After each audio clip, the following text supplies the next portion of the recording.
सप्तशृंगी गडावरील मंदिरात मोठी चोरी, तब्बल 22 किलो चांदी गायब, ट्रस्टच्या कारभारावर संशय। महाराष्ट्रातील 3.5 शक्तिपीठांपैकी एक असलेल्या सप्तशृंगी गडावरील श्री सप्तशृंगी निवासिनी देवी ट्रस्टच्या कारभारातून एक धक्कादायक प्रकार समोर आला आहे।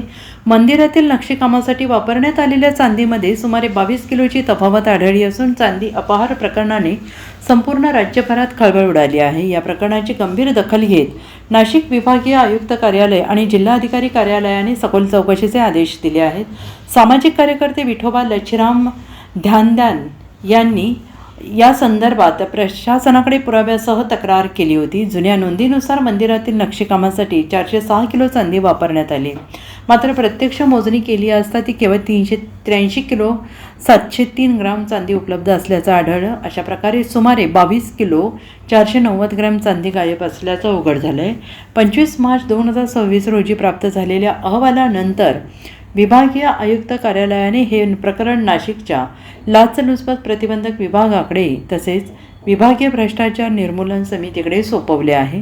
अप्पर आयुक्त महसूल जितेंद्र वाघ यांनी या संदर्भात लेखी आदेश काढले आहेत। तसेच जिल्हाधिकारी कार्यालयामार्फत निवासी उपजिल्हाधिकारी रोहित कुमार राजपूत यांनी कळवणचे सहाय्यक जिल्हाधिकारी, तहसीलदार आणि ट्रस्टच्या कार्यकारी अधिकाऱ्यांना या प्रकरणाचा सखोल अहवाल सादर करण्याचे निर्देश दिले आहेत।